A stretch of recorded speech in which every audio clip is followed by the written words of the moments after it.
네, 다음은 13번째 가족수당 말씀드리겠습니다. 가족수당은 배우자는 월 4만원, 그 다음에 첫째 자녀는 5만원, 둘째 8만원, 셋째는 12만원. 그러면 넷째는 얼마냐? 또 12만원. 다섯째도 12만원. 이렇게 지급받습니다.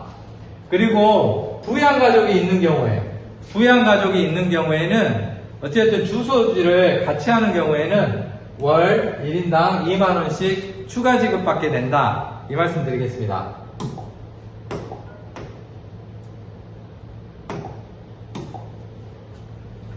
다만 부양가족 요건이 있는데요. 부양 의무를 가진 교육공무직원과 주민등록표상 세대를 같이 해야 됩니다. 그리고 실제 생계를 같이 해야 됩니다. 그래서 신고는 이런 주민등록표본 등본 등 필요한 서류를 이제 기관장에게 제출을 하면 될 것 같고요. 그런데 다만 주의할 점.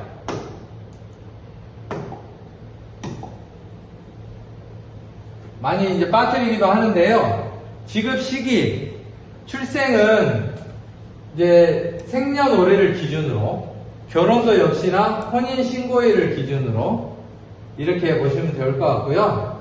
그 다음에 소멸 시기, 이거 많이 물어보시는데요. 소멸 시기는 사망일 경우에 사망일이고, 그 다음에 뭐 퇴직 등이나 이럴 경우에는 발령일을 기준으로 해서 판단하는 거. 자, 특히나 이제 자녀들과 관련해서 언제 지급받고 언제부터 지급받지 못하는지 학교가 때로는 착각하기도 하고 우리가 잘못 지급받기도 하는데요. 이 예를 잘 보시면 좋을 것 같습니다. 이 친구는 6월 30일이 생일이에요. 2006년. 그런데 만 19세 미만일이 6월 29일까지예요. 그래서 6월 30일이 되면 만 19세가 되죠. 19세가 됩니다. 그래서 이 친구 같은 경우는 6월까지는 지급받지만 7월에는 지급하지 않는다. 그 다음 애매하죠. 7월 1일생이에요. 이 친구는 19세가 6월 30일까지예요. 만 19세가 딱 되는 날이 7월 1일이란 말이에요. 이런 경우에는 어떻게 하냐. 이런 경우에는 6월은 당연히 지급받을 것이고 7월도 1일이 만 19세가 되기 때문에 7월까지는 지급받는다. 그리고 8월은 당연히 지급받지 못하겠죠. 꼭 기억하시면 좋을 것 같습니다.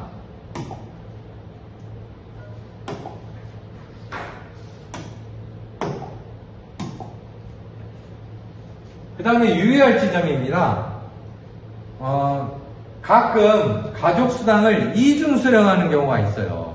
어떤 경우냐면 나도 학교에 근무하잖아요. 그런데 내 배우자도 다른 공공기관에 근무하는 경우가 있습니다. 이런 경우에는 한 명만 받게 되어 있습니다. 한 명만. 그래서 보면 배우자가 공무원이거나 때로는 사립학교의 교직원이거나 그럼 나와 똑같은 교육 공무직원인 경우에는 이런 경우에는 한 명만 받는다. 그 다음에 배우자의 인건비가 국고 또는 지방비에서 보조되는 기관에서 근무하는 경우가 있습니다. 이럴 경우에도 이중수령은 안 된다. 꼭 가족 중에 한 분만 받으셔야 된다라는 거고요. 만약에 받았을 경우에는 어떻게 되느냐? 전액 회수가 됩니다. 언제까지? 5년치까지. 우리 임금체불은 신청할 수 있는 기간이 3년이잖아요. 근데 사용자가 노동자에게 잘못 지급한 임금을 회수할 수 있는 기간은 5년입니다. 그리고 노동자가 허위의 방법으로, 이거는 이제 내가 착각하거나 실수가 아니라 의도적으로 수당을 지급받은 경우에는 1년의 범위 안에서 수당이 지급 정지될 수 있습니다. 그래서 꼭 확인하시면 좋을 것 같습니다.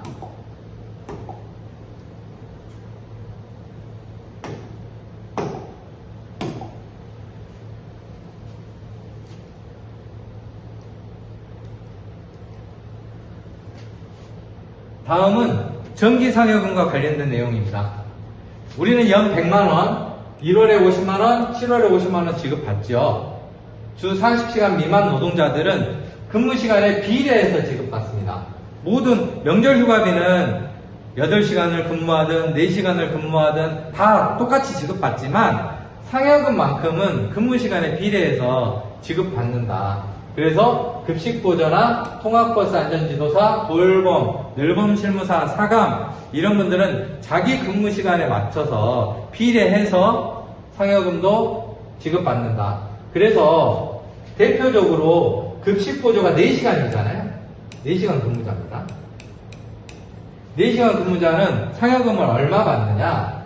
50만원을 40시간 근무자 기준으로 해서 20시간 근무하기 때문에 절반인 25만원을 지급받게 된다. 그리고 30시간 근무자, 30시간 근무자는 마찬가지로 50만원에 40분의 30 해서 37만 5천원을 1월과 7월에 받게 됩니다. 다만 우리가 이제 특수운영 직군이라고 하는 학교에 미화, 시설관리, 경비선생님들 계시잖아요. 이분들은 연 50만원, 근무시간과 상관없이 연 50만원 이렇게 지급받는다. 알고 계시면 좋을 것 같습니다.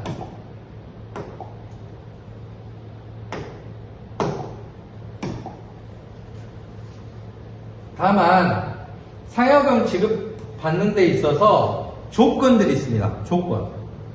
조건은 산정 기준으로는 12월 말과 6월 말 현재 재직 중인자에게 지급을 해줍니다. 그래서 지급 대상은 직전 반기 근무자. 그래서 1월과 7월에 하는데 1월에 지급하는 상여금은 그 전해에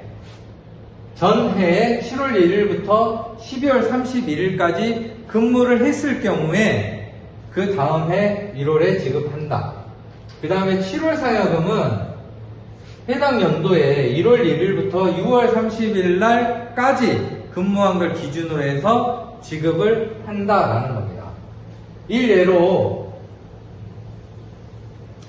24년 7월 1일부터 24년 12월 31일까지 근무를 해야 25년도에 1월에 지급하는 상여금을 지급한다라는 얘기고, 이 7월 상여금은 25년 1월 1일부터 6월 30일까지 근무를 했을 경우에 7월에 상여금을 지급한다라는 얘기입니다. 이해되셨죠? 자, 다만 퇴직자들은 6월 말 퇴직자가 있고요. 간혹 있습니다. 12월 말 퇴직자가 있는데요. 이분들은 근무를 하고 나서도 그 다음 달에 상여금을 지급을 못 받게 되잖아요. 퇴직을 한 이유라. 그래서 이분들은 특별히 퇴직일로부터 14일 이내에 상여금을 지급받습니다. 그리고 중도 입사자 같은 경우에는 해당 근무기간 내에 4개월 이상 근무할 경우에만 지급을 받습니다. 일례로 신규 입사자가 보통 언제 입사하죠? 3월, 9월 이렇게 입사하죠? 그래서 올해를 예로 들어볼게요. 25년도 3월 1일 입사자예요. 이분은 3월, 4월, 5월, 6월 4개월은 적어도 근무해야 7월에 상여금을 지급받는다라는 얘기입니다. 만약에 9월 1일 입사자다, 올해, 그러면 이분은 올해 12월 31일까지는 근무를 해야 딱 4개월이잖아요. 그렇게 해야 26년도 1월에 상여금을 지급받게 된다라는 겁니다. 왜냐하면 조건이 4개월 이상, 6개월 중에 4개월 이상 근무했을 경우에만 지급하기 때문입니다. 아시겠죠?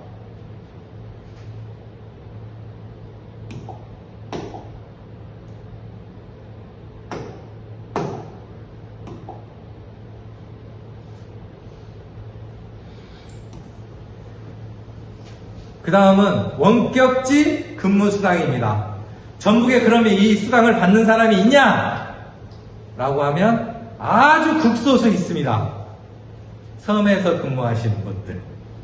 네, 섬에서 부안하고 군산에 섬이 있습니다. 그래서 그 섬에 근무하시는 분들이 극히 일부가 월 3만원씩 지급하게 됩니다.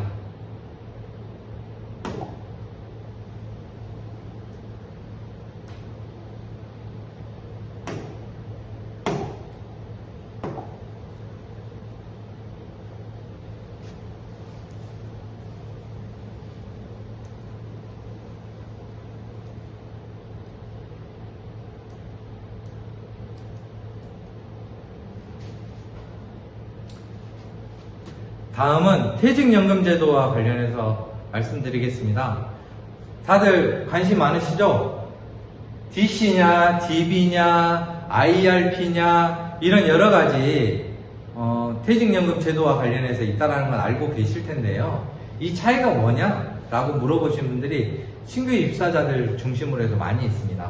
그럴 때 우리 분회장님들이 딱 이렇게만 설명해 주시면 너무나 좋겠죠?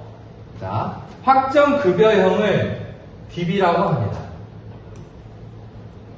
그 다음에 확정기여형을 DC라고 합니다. 둘 다 수급 형태는 연금 형태고요. 그 다음에 이와 관련된 관리 주체가 달라요. 확정급여형 DB는 사용자가 관리합니다. DC는 노동자가 관리하게 됩니다. 은행에서는 학교나 은행에서는 DC를 가입하라고 하는데 절대 그러시면 안 됩니다. 무조건 DB로 가입하셔야 된다. 이 말씀을 좀 드리고자 하는 겁니다.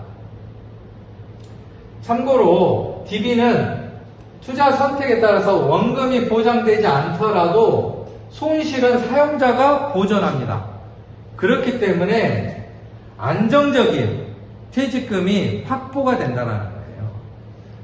그와 반면에 DC형은 노동자가 직접 운영을 하기 때문에 노동자의 투자 선택에 따라서 원금이 보장이 안 될 수 있습니다. 그리고 운영 수수료가 사용자와 노동자가 부담하게 됩니다. DB는 온전히 사용자가 부담하게 되어 있죠. 이런 차이가 있다.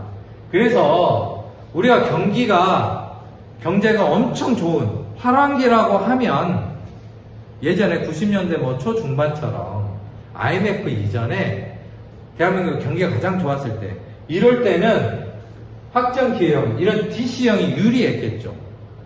예. 이자나 투자보다 더 높은 운영이 가능하기 때문에. 그런데 지금처럼 불황기이거나 한국이 이제 선진국이 되어서 더 이상 경제가 획기적으로 발전되기 어려운 이러한 조건에서는 안정적인 퇴직금 확보가 중요하다. 그래서 DB를 선택하셨으면 좋겠다. 이 말씀을 꼭 드리겠습니다.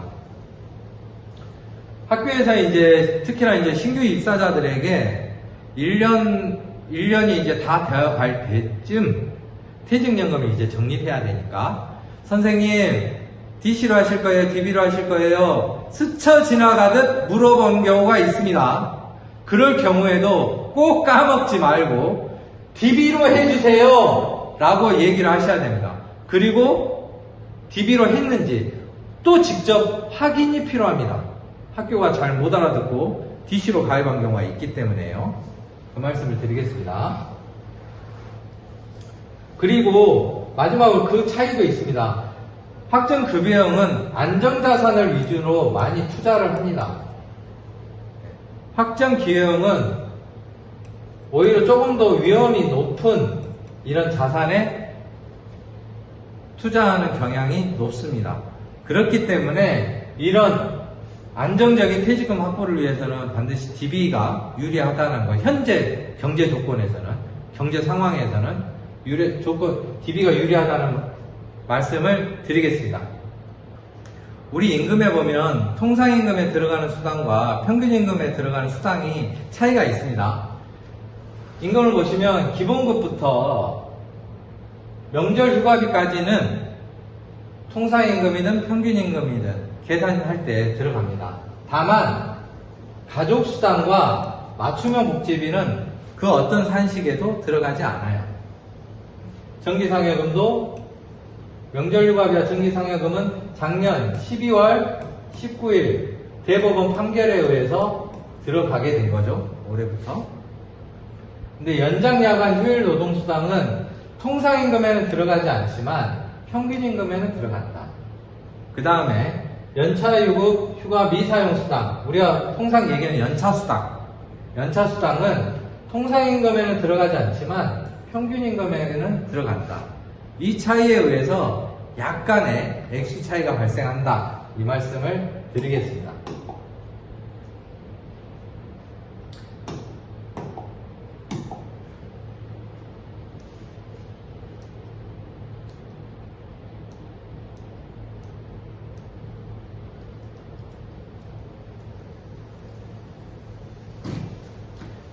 그럼 구체적으로 평균임금과 관련된 말씀을 드리겠습니다.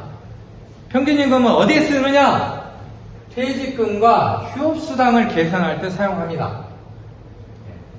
그래서 일일 평균임금은 사유가 발생한 날 이전 3개월간의 임금 총액을 사유가 발생한 날 이전 3개월간의 총 일수로 나누는 겁니다. 여기에서 맞춤형 복지비나 가족수당은 이런 이제 복리후생적 금품은 빠지죠. 그래서 3개월간 퇴직 전 3개월간의 임금 총액은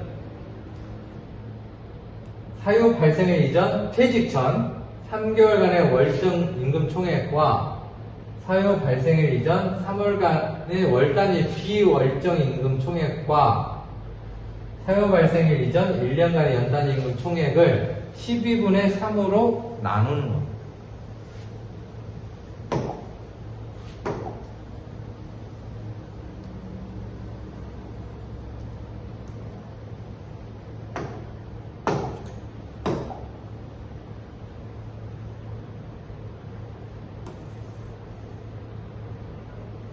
단, 이 평균임금에서 제외되는 기간이 있습니다. 내가 만약에 수습기간이라서 3개월이 안 됐는데 일을 그만둬야 돼요.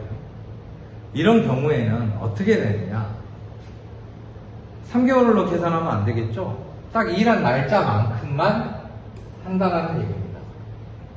그 다음에 내가 원래는 100만 원을 받아야 되는데 사용자가 휴업하는 바람에 70만 원밖에 받지 못했어요. 3개월 동안. 그러면 평균임금이 70만 원이 돼야 되느냐? 그러면 너무나 억울하잖아요? 그래서 이런 사용자의 기책 사유로 휴업한 기간은 제외하게 되어 있습니다. 만약에 급식실에서 공사나 이런 걸로 인해서 휴업수당을 지급받게 된 경우에는 그 해당 기간은 제외한다는 얘기예요. 그 다음에 출산 전후휴가 및 유산 사산휴가 기간도 제외하고요. 그 다음에 업무상 부상 질병 이걸로 인해서 휴업한 기간, 보통 우리가 산재 휴직 기간이라고 하는 것, 이런 것도 역시나 제외합니다. 그 다음에 육아휴직 기간, 그 다음에 쟁예의 기간. 만약에 내가 퇴직 전에 2개월 동안 파업을 했어요. 그런 경우에는 임금이 거의 없었을 거 아닙니까?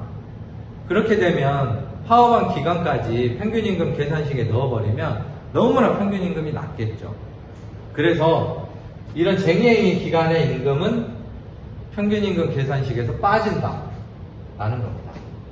그리고 그 밖에 여러 이제 사용자의 승인을 받아서 휴업한 기간, 이런 것도 역시나 마찬가지다. 아마 우리 같은 경우는 이 평균임금 산정할 때 관찰협약에 의해서 방학 기간과 그 기간의 임금은 제외하고 산정한다라고 정했습니다. 그 다음은 통상임금입니다. 통상임금은 어디에 있습니까? 자, 연장, 야간, 휴일 노동수당, 우리가 보통 시간의 수당 계산할 때, 그 다음에 연차 유급휴가 미사용 수당, 연차 수당 받을 때 사용하지요. 그리고 그 외에도 해고, 예고 수당 계산할 때도 통상임금을 사용합니다. 근데 이제 이런 경우는 거의 없죠. 네.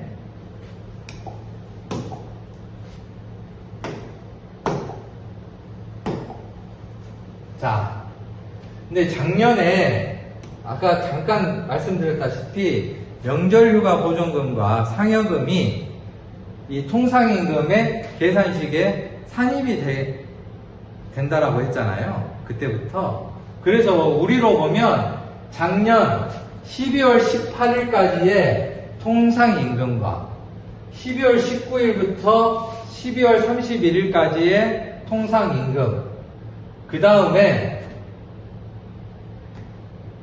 임금교섭 타결 이후에 1월 1일부터 1월 28일까지, 그 다음에 1월 29일부터 2월 28일까지, 그 다음에 3월 1일부터의 통상임금이 다 다릅니다. 점점 올라가죠. 이때는 전기상여금이 포함이 안 됐을 때고, 명절휴가비랑.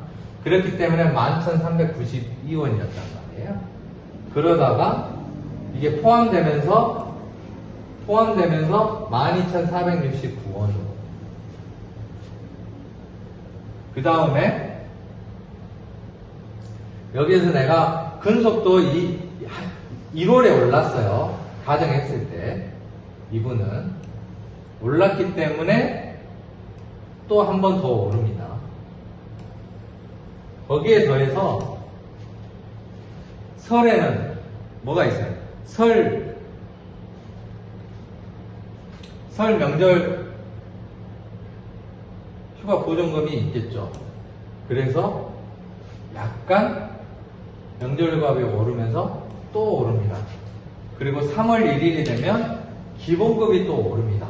그래서 이렇게 12월 18일부터 이제 올해 3월 1일이 되면서 우리의 통상시급이 이렇게 11,392원에서 12,935원으로 이렇게 올랐습니다. 이분이 이제 5년 근속하신 분이죠. 예를 들었을 때 이렇다고 하는 겁니다.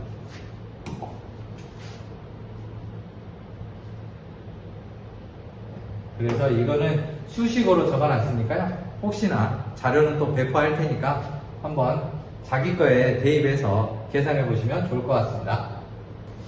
다음은 가장 방학이 되면 궁금해하는 거. 방중 임금 계산은 도대체 어떻게 하느냐?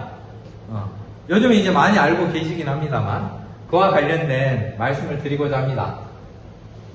방학 중에 임금 중에서 전액 지급하는 수당과 일할 계산에서 하는 수당이 달라요. 뭐 근속이랄지 명절이랄지 가족수당, 맞춤형 복지비, 건강검진비, 전기상여금 이런 것들은 다 전액 지급하죠. 그런데 일할 계산하는 것들이 있죠. 일한 날짜에 따라서 기본급, 그 다음에 우리는 조리사 수당, 위험수당, 급식비 이런 것들이 다 일할 계산되죠. 그거 왜 그러냐? 주휴일 유급이 어떻게 되느냐? 토요일, 일요일이 일당을 지급받느냐 못 받느냐에 따라서 이제 갈리게 되는 거죠. 그래서 여기에서 보시면 방학일과 개학일이 있는 주를 살펴보겠습니다. 방학일과 개학일이 있는 주에는 뭐 이틀을 근무하는 것과 여부와 상관없이 무조건 토요일은 유급이다. 일요일도 유급이다. 라는 겁니다. 자, 다시 한번 말씀드립니다. 방학하는 주, 그 다음 개학하는 주에는 하루를 근무하든 이틀을 근무하든 상관없이 그 해당 주의 주휴, 토요일과 일요일은 지급한다 라고 생각하시면 좋을 것 같습니다.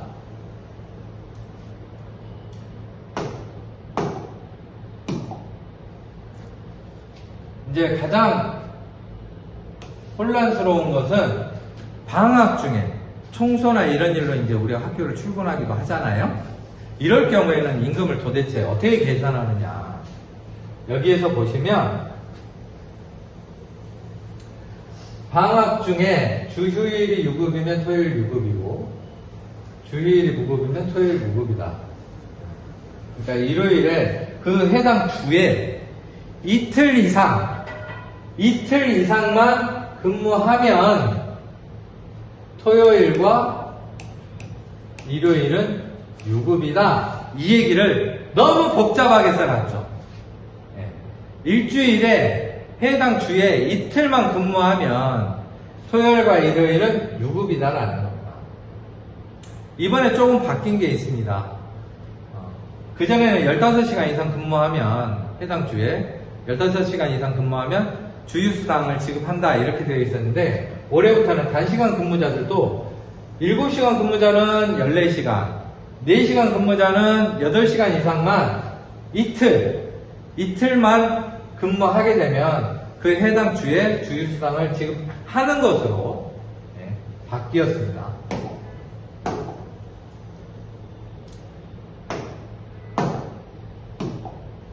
자, 이제 예를 들어보도록 하겠습니다. 자, 이 학교는 7월 17일 날 방학을 했어요. 그리고 개학은 8월 22일 날 했습니다.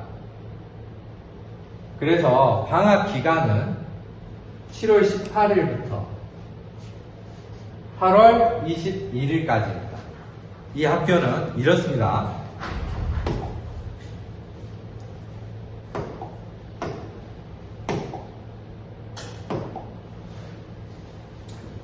이럴 경우에 임금은 어떻게 계산하느냐라는 겁니다. 자, 7월부터 살펴봐야 되겠습니다. 7월에는 17일까지 근무를 했죠. 그런데 아까 뭐라고 했습니까? 방학이 있는 주, 하는 주에는 하루를 일하든 이틀을 일하든 상관없이 그 해당 주의 주휴수당은 지급한다 라고 말씀드리지 않았습니까? 그래서 17일까지 근무를 했지만 이틀, 19일과 20일, 토요일과 일요일을 유급으로 처리한다. 그래서 방학하는 7월에 임금은 19일치의 임금을 지급받게 됩니다. 그 다음에 8월에는 개학하는 주가 8월 22일부터 근무했잖아요. 그렇기 때문에 이분은 이제 8월 22일부터 나머지 8월 31일까지 임금과 그리고 우리가 단체협에 의해서 8월 15일이 유급 휴일이기 때문에 하루치를 더 받게 된다. 그래서 이분은 총 8월 달에는 22일부터 31일까지 10일과 그 다음에 광복절 하루를 보태서 11일치의 임금을 지급받게 된다. 이 말씀을 드리겠습니다.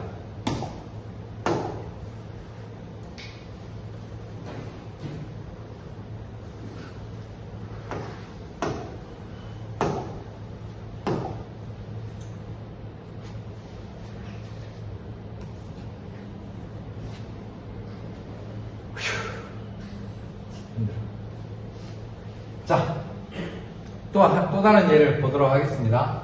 여기는 개학일은 9월 1일인데 그 전주에 청소들을 보통 하시잖아요. 26일과 27일 양 이틀간 근무를 하셨습니다. 이럴 경우에는 어떻게 임금을 계산하느냐. 자, 보시면 방학주 이틀을 했죠. 26, 27. 그 다음에 개학을 9월 1일 날 했기 때문에 이 방학 중에 일주일은 어떻게 보느냐. 26일부터 시작해서 7일이 될 때까지를 일주일로 봅니다. 그러니까 26일부터 시작해서 딱 일주일이 9월 1일까지인 거죠. 그 중에 이틀 이상 근무한 거지 않습니까? 그렇기 때문에 이분은 30일과 31일은 유급으로 처리되는 겁니다. 네. 아시겠죠? 그래서 8월달 임금 계산할 때 이분은 하루 이틀, 3일, 4일치의 임금을 지급받게 됩니다. 주의를 포함해서.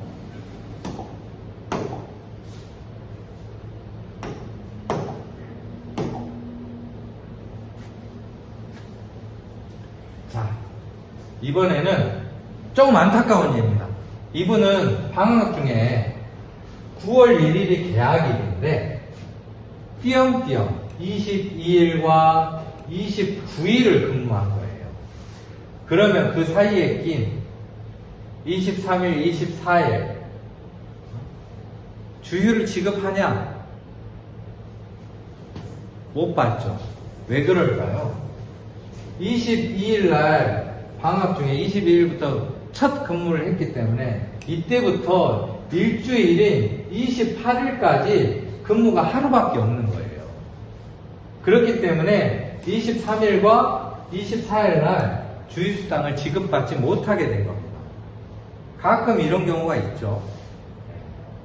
그래서 이렇게 계산된다. 항상 방학 중에 일주일이라는 개념은 근무한 첫 출근해서 근무한 날을 기준으로 해서 일주일이다. 만약에 내가 화요일 날 출근을 했다. 그러면 그 다음 주 월요일까지를 일주일로 보고 그 안에 이틀 이상을 근무해야 주휴수당을 지급받는다 라고 말씀드리겠습니다.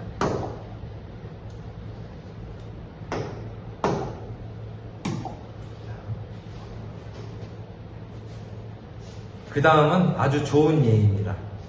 많이 물어보시는데요. 방학 중에 12일 날 근무를 했어요. 그리고 15일 날 광복절이었습니다. 그렇죠? 계약일은 9월 1일이었습니다. 이럴 경우에 이 16일과 17일을 주휴수당을 지급하냐? 이와 관련해서 이제 물어보신 분들이 간혹 있어요. 이때 아까도 처음부터 말씀드렸다시피 방학 중에 나간 첫날이 12일이었잖아요. 12일부터 일주일이 18일까지입니다.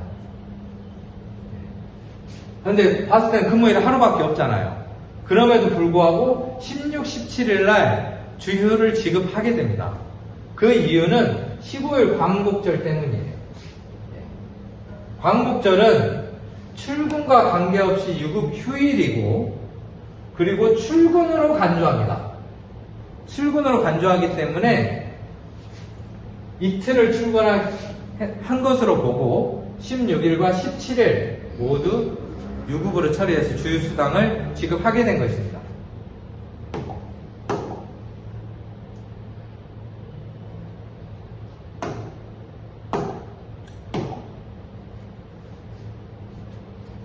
자, 그렇다면 내년 2월에 설이 있죠? 설을 앞두고 이분은 12일 날 하루 근무를 나갔어요. 그러면 14일과 15일에 주휴수당을 지급하냐? 일반적으로는 지급하지 않겠죠. 그런데 이 12일 사이에, 일주일 사이에 설 연휴가 있어요. 설 연휴 3일이 있었어요. 그래서 여기에서 보시면 12일 하루를 근무했지만 설 연휴 3일을 유급 휴일로 우리는 규정하고 있고 출근으로 간주하기 때문에 일주일인 이 사이에 근무일이 벌써 4일이 들어가 있죠. 그래서 14일과 15일까지 주휴수당을 지급하게 돼서 이분은 하루를 근무하고도 6일의 임금을 지급받게 되는 것입니다. 자, 임금과 관련해서 마지막으로 쟁의와 관련된 임금을 설명드리겠습니다. 이제 하반기에 본격적으로 이제 임금 교섭을 하게 되고 그리고 노동조합은 총파업을 앞두고 있는데요. 이런 것들을 쟁의행위라고 하지 않습니까? 이럴 경우에는 도대체 우리 임금은 어떻게 되느냐? 보시면 쟁의하는 총파업하는 날 당일은 무급이에요. 하루 일당이 빠지겠죠. 그렇죠? 그런데 우리는 합법 파업이잖아요.